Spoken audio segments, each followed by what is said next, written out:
నిర్గమకాండం 23వ అధ్యాయము. న్యాయము వైరుల పట్ల పాటింపదగిన విధులు. మీరు కళ్ళ మాటలు పుట్టింపరాదు. అన్యాయపు సాక్ష్యము పలుకుటకై దుష్టునితో చేయి కలుపరాదు. న్యాయ విరుద్ధముగా తప్పుడు పనులు చేయుటకు మందితో చేరరాదు. వ్యాజ్యములో మంది కోపు వేసుకొని సాక్ష్యము పలికి అధర్మమును నెగ్గింపరాదు. పేదవాడను తలంపుతో వ్యాజ్యమున వాని పట్ల పక్షపాతము చూపరాదు. తప్పిపోయిన ఎద్దును గాని గాడిద గాని నీకు కనబడినచో అది నీ పగవానిదైనను నీవు దానిని తోలుకొని వచ్చి వానికి అప్పగింపవలయును. నీ పగవాని గాడిద బరువు మోయలేక పడిపోయినప్పుడు సాయం చేయుట నీకు ఇష్టము లేకపోయినను నీవు వానితో కలిసి దానిని రక్షింపవలయును. పేదవాని వ్యాజ్యములో అతనిని మోసగించి తీర్పు చెప్పరాదు. అబద్ధమునకు దూరముగా ఉండుము. నిరపరాధినైన నీతిమంతునైనా చంపకూడదు. నేను దుష్టుని నిర్దోషినిగా ఎంచను. లంచములు తీసుకొనుకుము. లంచము మంచి చూపుగల మనుజులను సైతము గ్రుడ్డివారినిగా చేయును. నిర్దోషి యగువాని కార్యము చెరచును. నీవు పరదేశిని అణగద్రొక్కరాదు. ఐగుప్తు దేశములో మీరును పరదేశులుగా బ్రతికితిరి కావున పరదేశి మనసు ఎట్లు బాధపడునో మీకు తెలియను. విశ్రాంతి వత్సరము, విశ్రాంతి దినము. 6 ఏండ్ల పాటు భూమిని సాగు చేసి పంటలు పండింపుడు. కానీ 7వ ఏట దానిని సాగు చేయవలదు. బలము కొరకు వదిలివేయుడు. ఆ ఏడు మీలో పేదలైన వారు ఆ భూమి నుండి ఆహారము సంపాదించుకొందురు. వారు తిని వదిలిన దానిని మృగములు వచ్చి తినును. మీ ద్రాక్ష తోటలను ఓలీవు తోటలను ఇట్లే వదిలివేయుడు. 6 రోజుల పాటు మీ పనులు చేసుకొనుడు. 7వ రోజు పనిచేయుట మానుడు. ఇట్లయినా మీ ఎద్దులకు గాడిదలకు తెరపి కలుగును. మీ దాసీపుత్రుడు పరదేశియు ఊపిరి పోసికొందురు. నేను చెప్పిన మాటలనన్నిటినీ శ్రద్ధగా పాటింపుడు. మీరు ఇతర దైవములను ఆశ్రయింపకూడదు. వారి పేరైనా మీరెత్తకూడదు. పెద్ద పండుగలు. ఏడాదికి 3 సారులు మీరు నా పేర పండుగ చేయవలయును. మీరు పొంగని రొట్టెలతో పండుగ చేయవలయును. నేను ఆజ్ఞాపించినట్లే ఆబీబు నెలలో నియమిత కాలమున 7 రోజుల పాటు పొంగని రొట్టెలని తినుడు. ఆ నెలలో మీరు ఐగుప్తును వీడి వచ్చితిరి. ఎవ్వడునూ వట్టి చేతులతో నా సన్నిధికి రాకూడదు. మీరు విత్తిన పొలములోని తొలి పంట కోతకు వచ్చినప్పుడు కోత పండుగ చేసుకొనవలయును. సంవత్సరాంతమున మీ కష్టము ఫలించి తొలి పంట చేతికి వచ్చినప్పుడు పంట రాకడ పండుగను చేసుకొనవలయును. ఏడాదికి 3 సారులు మీ మగవారెల్లరూ ప్రభు సన్నిధికి రావలయును. మీరు నాకు జంతు బలులు అర్పించినప్పుడు పొంగిన రొట్టెలను సమర్పింపరాదు. నాకు బలిగా చేసిన దాని క్రొవ్వును మరునాటి ప్రొద్దుటి వరకు అట్టి పెట్టరాదు. మీరు భూమి నుండి పండించిన తొలి పంటలో అతి శ్రేష్టమైన దానిని మీ దేవుడైన యావే మందిరమునకు తీసుకొని రావలయును. మేకపిల్లను దాని తల్లి పాలలో ఉడకబెట్టరాదు. కనాను దేశంలో ప్రవేశించుటకు నియమములు. మీరు బయలుదేరి పోవుచున్నప్పుడు త్రోవలో మిమ్ము కాపాడుచు నేను సిద్ధపరచిన చోటికి మిమ్ము చేర్చుటకు నా దూతను మీకు ముందుగా పంపెదను. అతని పట్ల భయభక్తులు కలిగి అతడు చెప్పిన మాటలెల్లా శ్రద్ధగా వినుడు. మీరు అతనికి ఎదురు తిరగకుడు. అతడు నా పేరిట వ్యవహరించువాడు కావున మీ తప్పును మన్నింపడు. కాని మీరు అతని మాట విని నేను చెప్పినదిలా చేసినచో మీ శత్రువులకు నేను శత్రువయ్యదను. మిమ్ము పీడించు వారిని నేను పీడింతును. నా దూత మీకంటే ముందుగా వెళ్ళి అమోరీయులు, హిత్తీయులు, పెరిస్సీయులు, కనానీయులు, హివ్వీయులు, యబూసీయులు వసించు చోటికి మిమ్ము కొనిపోవును. నేను వారిని రూపుమాపుదును. మీరు వారి దైవములకు నమస్కరింపరాదు, పూజలు చేయరాదు. వారు చేయునది మీరు చేయరాదు. మీరు వారి దైవములను నిర్మూలింపవలయును. వారి పవిత్ర శిలలను ముక్కలు ముక్కలు చేయవలయును. మీరు మీ దేవుడైన యావేను మాత్రమే పూజింపవలయును. నేను మీ ఆహారమును పానీయమును దీవింతును. మీకు రోగము అంటకుండా చేయుదును. మీ నేలలో కడుపుపోయిన స్త్రీగాని గొడ్రాలైన స్త్రీగాని ఉండదు. మిమ్ము పూర్ణాయుస్సు కలవారినిగా చేయుదును. మిమ్మెదిరించు వారికి భయము గొల్పెదను. మిమ్ము ఎదుర్కొనిన వారిని కల్లోలపరతును. మీ శత్రువులు మిమ్ము వీడి పారిపోవునట్లు చేయుదును. మీ ఎదుటి నుండి హివ్వీయులను, కనానీయులను, హిత్తీయులను పారద్రోలుటకు మీకంటే ముందుగా నా ఉపద్రవమును పంపుదును. 1 ఏడాది కాలముననే మీ యొద్ద నుండి వారిని పారద్రోలను. అట్లయినచో దేశము అంతయు బీడయిపోవును. క్రూర మృగములు విస్తరిల్లి మిమ్ము బాధించును. మీ జనసంఖ్య పెరిగి ఆ దేశమును మీరు వశము చేసుకుని వరకు వారిని క్రమముగా మీ కంటి ఎదుట నుండి పారద్రోలుచుందును. మీ దేశమునకు రెల్లు సముద్రము, మధ్యధరా సముద్రము, అరేబియా ఎడారి, యూఫ్రటీసు నది పొలిమేరలుగా ఏర్పరుతును. ఆ దేశీయులను మీ చేతులకు అప్పగింతును. మీరు వారిని మీ ఎదుట నుండి వెళ్ళగొట్టెదరు.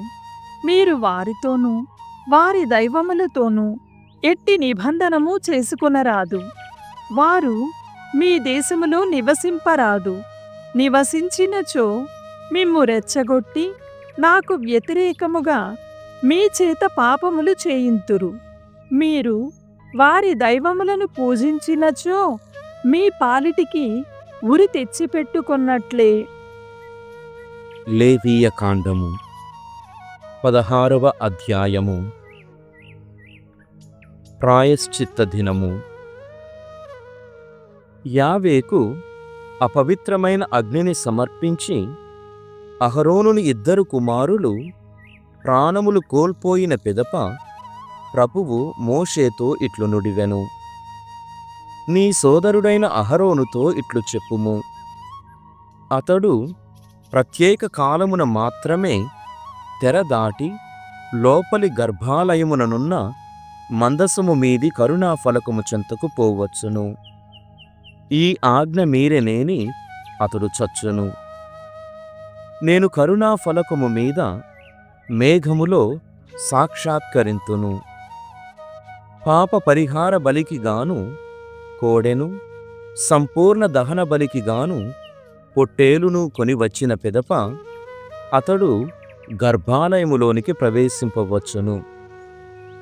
అట్లు ప్రవేశింపకముందు అతడు స్నానము చేసి పరిశుద్ధమైన యాజక వస్త్రములను అనగా నార అంగి, లాగు, నడికట్టు, తలపాగా ధరింపవలయును. వీటిని ధరింపకముందు నీటితో స్నానము చేయవలెను. ఇశ్రాయేలు సమాజము పాప పరిహార బలి కొరకు 2 మేకపోతులను, సంపూర్ణ దహన బలి కొరకు ఒక పొట్టేలును కొనివచ్చి అహరోనుకు ఇయ్యవలయును. అతడు తన పాపములను తోడి యాజకుల పాపములను తొలగించుటకై మొదట కోడెను పరిహార బలిగా అర్పింపవలయును. పిమ్మట 2 మేకపోతులను సమావేశపు గుడార ప్రవేశ ద్వారము వద్దకు కొనిపోవును. అచట చీట్లు వేసి వానిలో ఒకదానిని ప్రభువుకు మరి ఒక దానిని అసాసేలుకు అర్పింపవలయును. ఆ పిమ్మట అహరోను ప్రభువు వంతుకు వచ్చిన మేకను వధించి పాప పరిహార బలిగా అర్పింపవలయును. అసాసేలు వంతుకు వచ్చిన మేకను సజీవముగా ప్రభువుకు కానుక పెట్టి దానితో ప్రజల పాపములకు ప్రాయశ్చిత్తము చేయవలయును. అటు తరువాత దానిని ఎడారిలోని అసాసేలు వద్దకు తోలివేయవలయును. అహరోను తన పాపములకు తోడి తన గృహస్థుల పాపములకు పరిహారముగా కోడెను బలి ఇచ్చిన పిదప పీఠము మీది నిప్పు కణికలతో నింపబడిన ధూపపాత్రమును 2 గుప్పిళ్ల మేలిమి సాంబ్రాణిని గైకొని గర్భాలయములోనికి వెళ్ళవలయును. అతడు ప్రభువు ఎదుట సాంబ్రాణి పొగ వేసి ఆ పొగ మబ్బుతో మందసము మీది కరుణా ఫలకమును కప్పివేయవలయును. ఆ ఫలకమును కంటితో చూచెనేని అతడు చచ్చును. అటు తరువాత అతడు చేతి వ్రేలితో కొంత కోడెనెత్తురును తీసుకొని కరుణాఫలకము మీద తూర్పు వైపు చిలుకరింపవలయును. కరుణాఫలకమునెదుట నేల మీద 7 మార్లు చిలుకరింపవలయును. ఆ తరువాత అతడు ప్రజల పాప పరిహార బలి కొరకు నియమింపబడిన మేకను వధించి దాని నెత్తురును కూడా గర్భాలయములోనికి కొనిపోవలయును. కోడె నెత్తురును వలె ఈ మేక నెత్తురును కూడా కరుణాఫలకము మీద దాని ముందట చిలుకరింపవలయును. ప్రజల పాపము వలన వారి అపవిత్రత వలన అతిక్రమముల వలన మైలపడిపోయిన పరిశుద్ధ స్థలముకు అతడు ఈ రీతిగా నిష్కృతి చెయ్యును.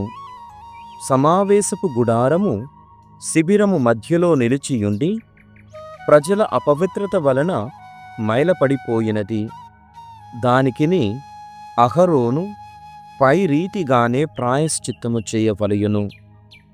అతడు గర్భాలయమున ప్రవేశించి ప్రాయశ్చిత్త కర్మము జరుపుట మొదలుపెట్టినప్పటి నుండి మరలా వెలుపలికి వచ్చు వరకు లోపల ఎవ్వరూ ఉండరాదు.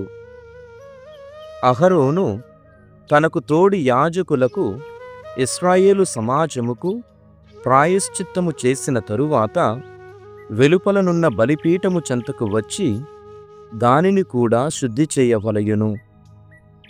ఎద్దు నెత్తురును మేక నెత్తురును కొద్దిగా తీసుకొని ఆ పీఠము కొమ్ములకు పూయవలయును. చేతి వ్రేలితో ఆ నెత్తురును 7 మార్లు పీఠము మీద చిలుకరింపవలయును. ఈ రీతిగా అతడు ఇశ్రాయేలీయుల అపవిత్రత నుండి పీఠమును శుద్ధి చేసి దానిని పవిత్రము చెయ్యును. పాపములను మోసుకొని పోవు మేక. గర్భాలయముకు సమావేశపు గుడారముకు పీఠముకు ప్రాయశ్చిత్తము చేసిన పిదప అహరోను అసాసేలు కొరకు ఉద్దేశింపబడిన 2వ మేకను కొనిరావలయును. అతడు ఆ మేక మీద చేతులు చాచి ఇశ్రాయేలీయుల అక్రమములను నేరములను పాపములను ఒప్పుకొని వానినెల్లా దాని తల మీద మోపవలయును. ఆ పిమ్మట ముందుగానే నియమింపబడిన ఒక మనుషునిచే దానిని ఎడారికి తోలింపవలయును. ఆ మేక ప్రజల పాపములనెల్లా తనపై వేసుకొని ఎడారికి మోసుకొని పోవును. తదుపరి అహరోను గుడారముకు తిరిగి వచ్చి మునుపు గర్భాలయమున ప్రవేశించుటకు గాను తాను తాల్చియున్న నార వస్త్రములను తొలగించి వానిని అచట వదిలివేయును. అతడు పవిత్ర స్థలమున స్నానము చేసి సొంత బట్టలను తాల్చి వెలుపలికి వచ్చి తన పాపములకు ప్రజల పాపములకు నిష్కృతిగా దహన బలులు అర్పించును. ఆ జంతువుల క్రొవ్వును పాప పరిహార బలిగా పీఠము మీద కాల్చివేయును. మేకను అసాసేలు వద్దకు తోలివచ్చినవాడు బట్టలు ఉతుకుకొని స్నానము చేసి శిబిరముకు రావచ్చును. పరిహార బలిగా అర్పింపబడిన ఎద్దు నెత్తురును మేక నెత్తుటిని పాపములకు ప్రాయశ్చిత్తము చేయుటకు గర్భాలయములోనికి కొనిపోయిరి గదా. వాని శవములను శిబిరము వెలుపలికి కొనిపోవలయును. అచట వాని చర్మమును మాంసమును పేడను కాల్చివేయవలయును. వానిని దహించిన వాడు బట్టలుతుకుకొని స్నానము చేసి శిబిరముకు తిరిగి వచ్చును. ప్రాయశ్చిత్త దినమును పాటింపవలయును. ఇవి మీకు శాశ్వత నియమములు కావలయును. 7వ నెల 10వ నాడు ఇశ్రాయేలీయులు వారితో వసించు పరదేశులు పనిని విరమించుకొని ఉపవాసము ఉండవలయును. ఆ దినమున మిమ్ము శుద్ధి చేయుటకు మీ పాపములకు ప్రాయశ్చిత్తము చేయబడును. దాని వలన మీ పాపములెల్లా తొలగి మీరు దేవుని ఎదుట దోషము లేని వారు అగుదురు. అది మీకు విశ్రాంతి దినము, ఉపవాస దినము. ఈ నియమములు మీకు కలకాలము వర్తించును. అభిషేకము పొంది తన తండ్రికి అనుయాయిగా అభిషేకింపబడిన కుమారుడు పై ప్రాయశ్చిత్తము చెయ్యును. అతడు పవిత్ర నారవస్త్రము ధరించి గర్భాలయముకు, సమావేశపు గుడారముకు, పీఠముకు, యాజకులకు, ప్రజలకు ప్రాయశ్చిత్తము చెయ్యును. ఈ నియమములు మీకు కలకాలము వర్తించును. ఇశ్రాయేలీయుల పాపములకు ప్రాయశ్చిత్తము చేయుటకు ఈ కర్మమును ఏడాదికి ఒకమారు జరిపింపవలయును. మోషే ప్రభువు ఆజ్ఞాపించినట్లే చేసెను. 77వ కీర్తన. ఇశ్రాయేలు పూర్వ చరిత్ర ధ్యానించుకొనుట. నేను ప్రభువునకు బిగ్గరగా మొరపెట్టెదను, స్వరమెత్తి మొరపెట్టెదను. ఆయన నా వేడుకోలును ఆలించును. నేను ఆపదలో చిక్కి ప్రభువునకు మనవి చేసి తిని, రేయెల్లా చేతులెత్తి ఎడతెగక ప్రార్థన చేసి తిని, అయినను ఉపశాంతిని బడయజాలనైతిని. నేను దేవుని స్మరించుకొని నిట్టూర్పు విడుచుచున్నాను. అతనిని మననము చేయుచు నా ఆత్మ నీరసించిపోయినది. ప్రభువు నా కంటికి కునుకు పట్టనీయలేదు. నేను వ్యాకులము చెంది మాటలాడజాలనైతిని. నేను పురాతన కాలమును జ్ఞప్తికి తెచ్చుకొంటిని. గతకాలము నాకు గుర్తునకు వచ్చెను. రేయెల్లా ధ్యానము చేసి ఆలోచించి చూచితిని. ఆ మీదట నన్ను నేను ఆత్మలో అన్వేషించుకొంటిని. ప్రభువు నన్ను సదా చెయ్యి విడుచునా?